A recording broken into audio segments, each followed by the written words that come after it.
Hello everyone, my name is Jyoti Rana and I am Assistant Professor in St. Andrews Institute of Technology and Management.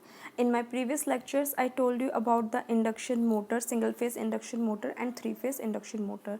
So today we are going to discuss about the induction generator and what is the difference in between induction motor and induction generator. So here we have an induction generator. So what is the difference in between induction motor and induction generator? जो construction होती है induction motor की और induction generator की, वो दोनों की construction same होती है. The only difference is in their working. अब वर्किंग में क्या डिफरेंस होता है कि मेरी मोटर कैसे काम करती है. My motor converts the electrical energy into the mechanical energy and generator क्या करता है. The generator converts the mechanical energy into the electrical energy. So अभी तक हम लोगों ने इंडक्शन जनरेटर में क्या पढ़ा था कि when we provide the three phase और single phase AC supply to the stator, so my stator will gets excite. उसमें करंट फ्लो करता है. करंट फ्लो करने की वजह से फ्लक्स जनरेट होता है. फ्लक्स जनरेट होने की वजह से मैग्नेटिक फील्ड प्रोड्यूस होती है. Due to that magnetic field मेरा रोटर एक्साइट होता है. रोटर में एक फ्लक्स जनरेट होता है and that flux tries to cut out the stator flux, और जिसकी वजह से कि वो रोटेट करना स्टार्ट होता है. मीन्स कि मैंने अपने स्टेटर को इलेक्ट्रिकल एनर्जी दी और वो इलेक्ट्रिकल एनर्जी कन्वर्ट हो गई by the means of rotor mechanical energy में. ठीक है कि मैंने एक इलेक्ट्रिकल सोर्स एनर्जी दी और वो मैकेनिकल एनर्जी में कन्वर्ट हो गई and my rotor will start rotating. अब जनरेटर कैसे काम करता है. जनरेटर में मैं रोटर को एनर्जी देती हूँ. मैं रोटर को एक्साइट करती हूँ by means of some prime mover और by means of some synchronous generator और by means of some excitation system. ठीक है, तो मैं अपने रोटर को एक्साइट करती हूँ. रोटर एक्साइट होगा, उसमें फ्लक्स जनरेट होगा एंड मैग्नेटिक फील्ड प्रोड्यूस होगी. Due to that magnetic field my stator will get excite and stator जो एनर्जी प्रोड्यूस करेगा वो in the form of electrical energy के फॉर्म में प्रोड्यूस करेगा. सो मेरा स्टेटर क्या, मेरा जनरेटर में क्या होता है कि mechanical energy is converted into electrical energy. यही वर्किंग, जनरेटर की वर्किंग मेरी सेम रहती है मेरी एसी मशीन में, यानी कि मेरी इंडक्शन मशीन में, मेरी डीसी मशीन में, एज वेल एज मेरी सिंक्रोनस मशीन में. और अगर मैं एसी मशीन की बात करूं तो एसी मशीन दो टाइप्स की होती हैं, AC motor and AC generator. So दोनों ही AC motor and AC generator दोनों की कंस्ट्रक्शन सेम होगी. The only difference is in their working. अगर फिर मैं डीसी की बात करूँ, डीसी मशीन की, तो डीसी मशीन अगेन मेरी दो टाइप की होती हैं, DC motor and DC generator. So इन दोनों की भी मेरी कंस्ट्रक्शन सेम होगी. The only difference is in their working. And same as in synchronous machine, synchronous motor and synchronous generator, both machines have the same construction. The only difference is in their working. So I hope कि आप लोगों को induction generator की construction समझ में आई होगी कि कैसे कंस्ट्रक्शन, हम लोग इसकी पहले भी डिस्कस कर चुके हैं. इसकी वर्किंग क्या होती है कि when I excite my rotor by means of some external excitation system, it will gets excited and it will start producing a magnetic field. Due to that magnetic field, when rotor starts rotating, it will produce a flux and magnetic field, and due to that magnetic field my stator will start exciting and it will produce a three phase AC supply or single phase AC supply. Now what is induction generator?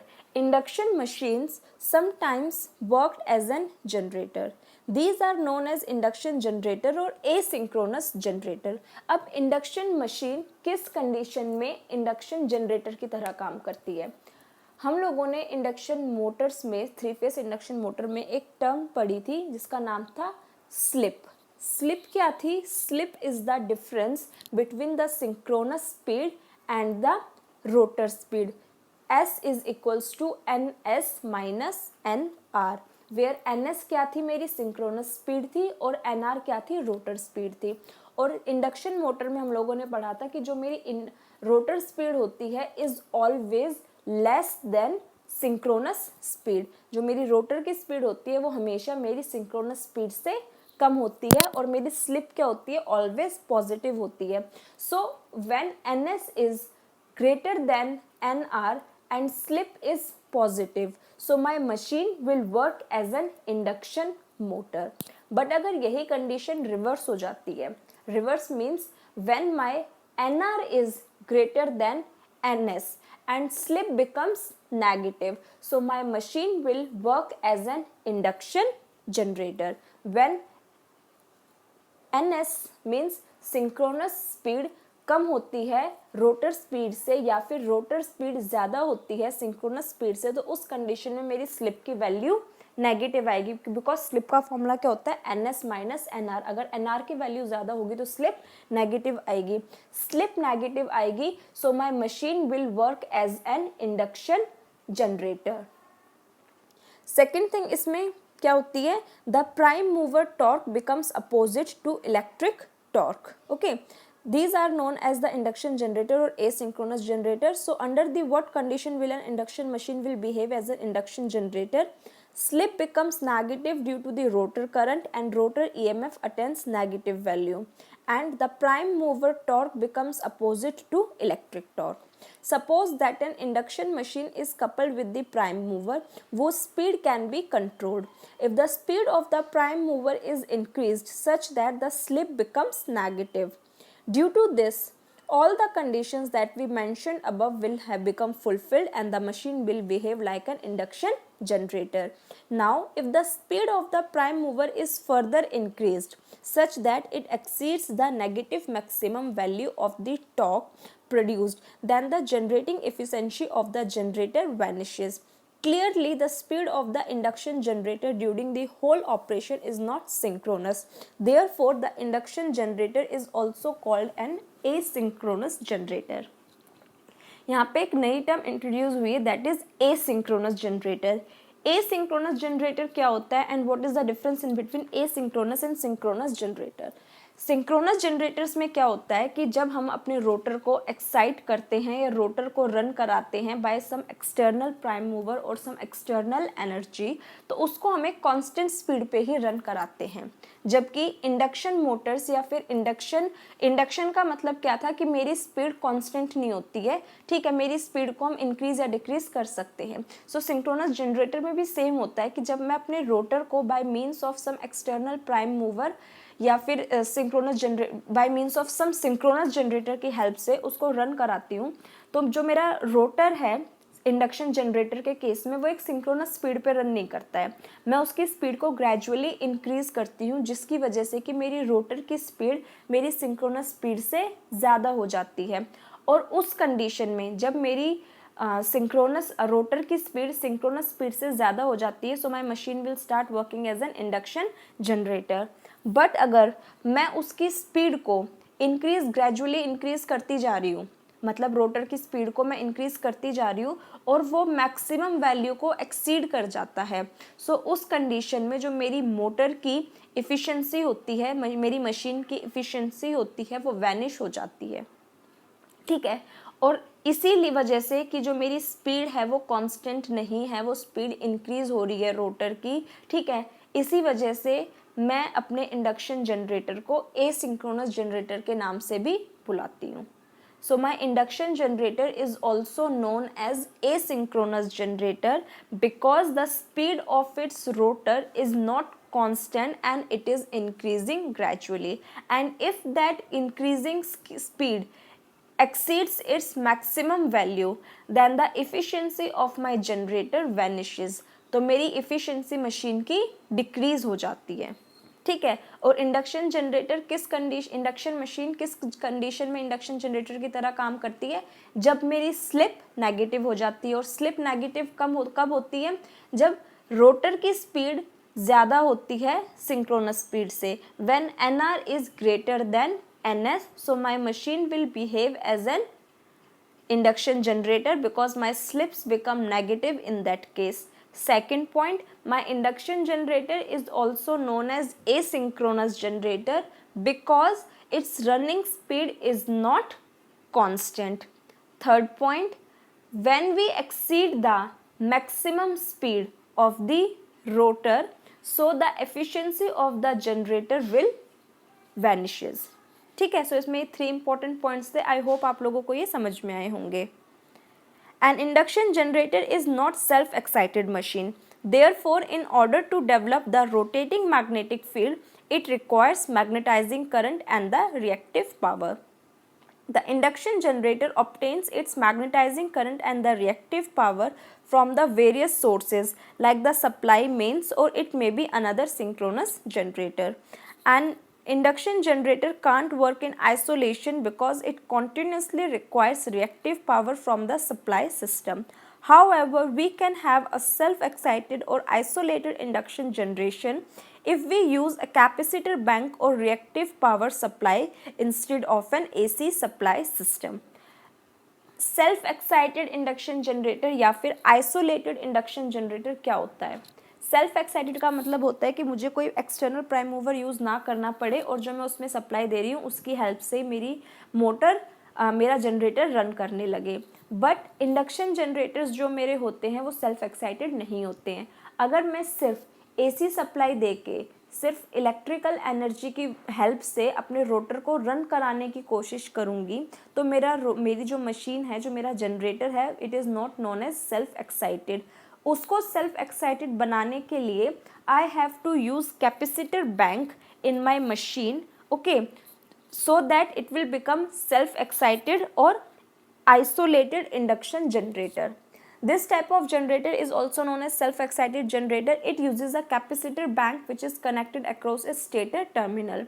The function of the capacitor bank is to provide the lagging reactive power to the induction generator as well as load. So mathematically we can write total reactive power provided by the capacitor bank is equal to the summation of the reactive power consumed by the induction generator as well as the load. There is generation of small terminal voltage across the stator terminal due to the residual magnetism when the rotor of the induction machine runs at the required speed. Due to this voltage, the capacitor current is produced.